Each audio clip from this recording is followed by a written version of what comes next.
So standing down in a big storm drain, storm pit they use to capture a lot of the storm water that comes instead of running down and damaging other homes with storm water. They dug this big pit. If you can see here, I'm standing down here. But wanted to show you some of the soil, the different layers, of clay and that are down here. That there's some big issues in southern Utah when it comes to building and making sure you're building on the right material. You'll see here that big rock is sitting on some layers of sediment that are all sand and mud and clay. I'm not a geologist, but I don't know how stable that looks. Would you want to build your house on that? Anyway, yeah, I mean, talking about building, I think there's great opportunities for young men to earn a great living learning a trade. You know, learn to become a plumber, an electrician. There's so many great trades, and as you get into the trade, it also gives you great opportunities to, you know, when you build a house, you can save a bunch of money, and then you can do those trades in your house and then trade out for other tradesmen. You say, hey, you know, I'm an electrician, I'll wire up your house if you come do the plumbing in my house, kind of thing. Kind of a weird structure right there, huh? Looks like it's a big column that's built with holes in it that has, I guess, for overflow. It sends it down maybe into the river down below. But anyway, yeah, something to think about. I think there's great opportunities in the trade business. You know, thinking about homes and building homes, I think it's a great opportunity, but also there's risks. I was talking to a real estate agent a few months ago about a home that was listed. It was a very nice home, priced at 1.2, 1.1, just over $1 million. And she was saying the builder was in tough shape. At the current list price, he was going to lose $100,000. And the reason he was in that position, it all started at day one when he purchased the lot. And I don't know what his decision making was like, but he decided to forego a soils test. You know, all the other homes in the area, in the subdivision, had good soil. This blue clay thing is bad down here, like I said. So he started leveling out the lot, and he found out it sure enough had blue clay, all kinds of issues.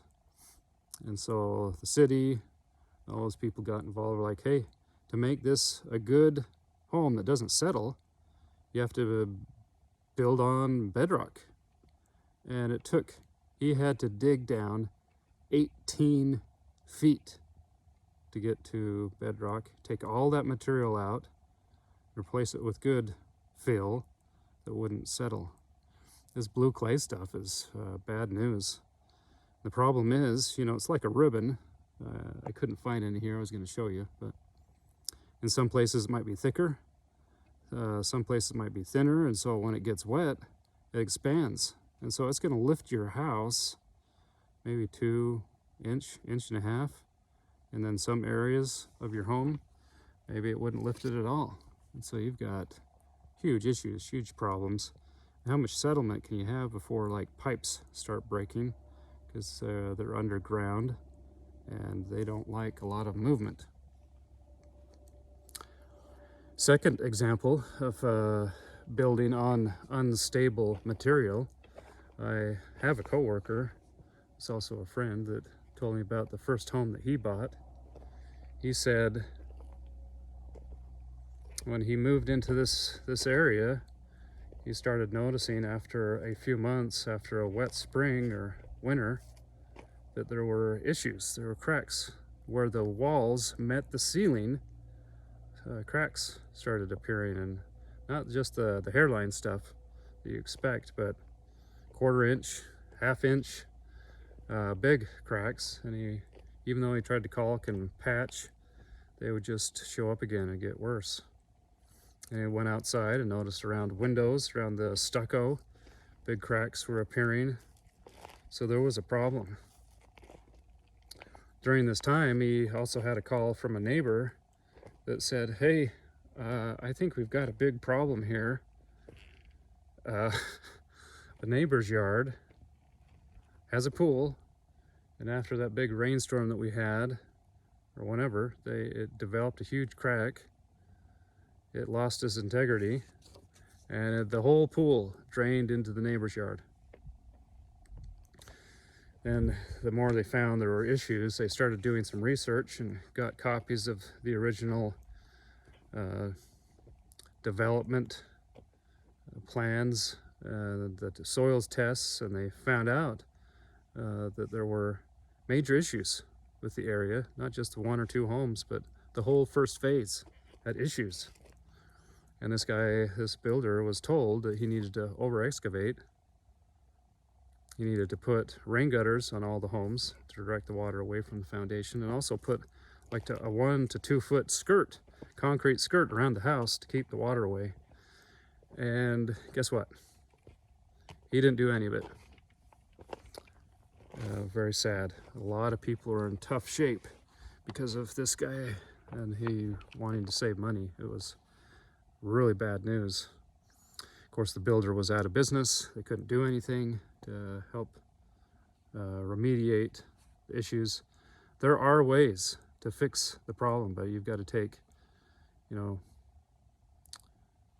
columns or piers, piles, whatever, and drive those columns all the way down to bedrock to stabilize the house, and it costs thousands and thousands of dollars.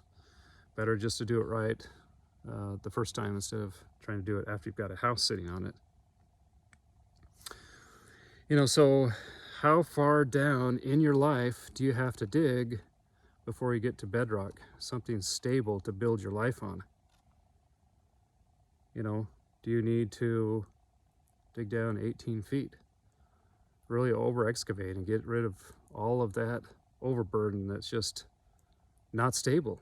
And if you put any weight on it, any weather storm, it won't support any structure, won't support you and your family. So obviously it's much easier to fix the problem, before you have a house sitting on the lot. Much easier to buy the right lot, pay for a soils test. It's much easier to start out your life doing the best that you know how from day one than it is to make corrections after you have people in your life that are accustomed to ways of doing things that you do things, habits that you have. They can be corrected. There is hope, but it's much easier to stay on that straight and narrow course from day one. But it's interesting. Jesus talked about building on the rock.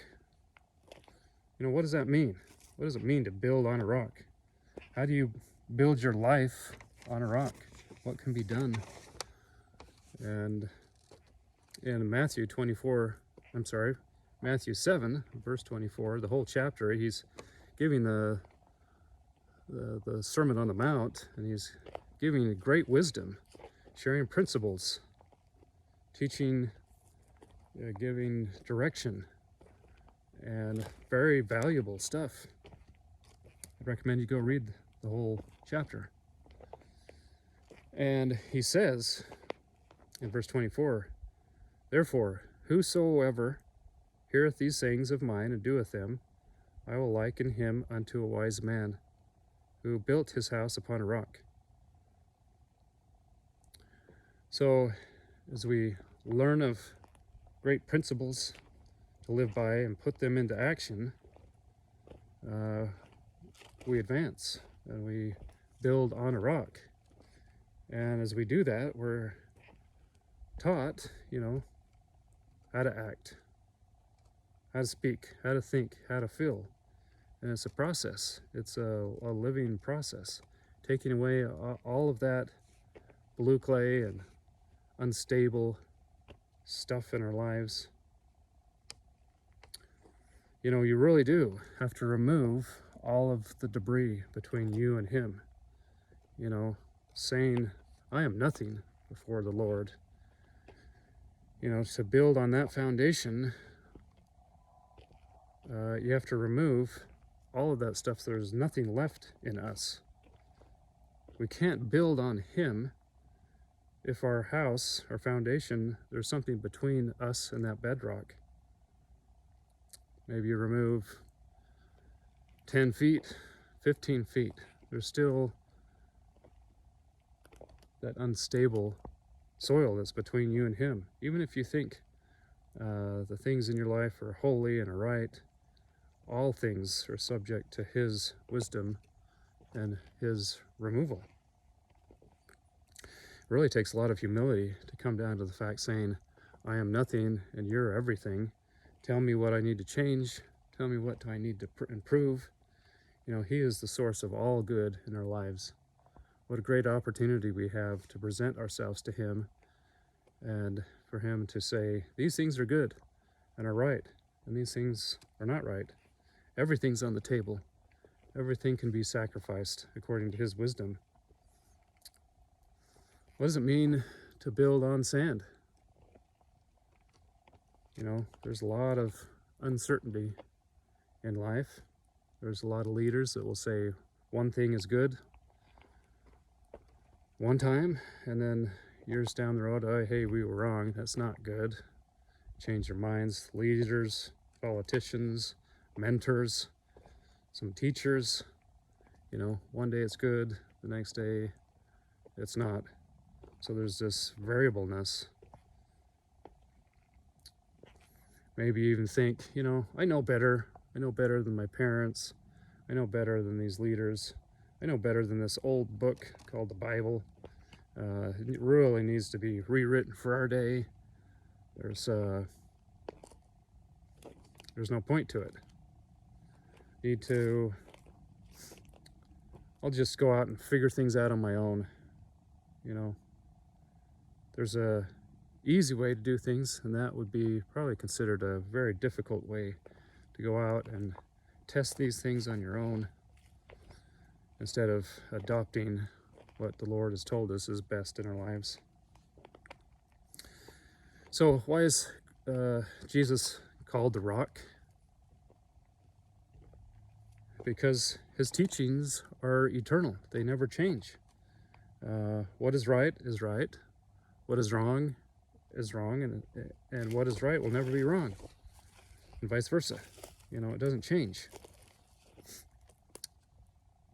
Reminds me of a scripture in the Book of Mormon in Helaman, chapter 5, verse 12, and it says, And now, my sons, remember is upon the rock of our Redeemer, who is Christ, the Son of God, that you must build your foundation. And when the devil shall send forth his mighty winds, yea, his shafts in the whirlwind, when all his hail and his mighty storm shall beat upon you, it shall have no power to drag you down to the gulf of misery and endless woe, because of the rock which you are built, which is a sure foundation, a foundation whereon if men build, they cannot fall. So I would challenge you to learn more about the Lord, do what He would do, build a living model, one that improves and grows, to help teach you things that you should live by and how you do things. And as you do that, He will teach you more. Everything that you do, say, think, and feel should be reflected of how you believe He would do those things. Build on Him. Build your house, build your life on the bedrock, not on blue clay that changes. And why should you do that? When life gets very, very difficult and the storms come, you're solid. You know that the Lord will be there for you, and you've followed Him, His teachings, and you will be saved. You will not crumble. You will not be washed away.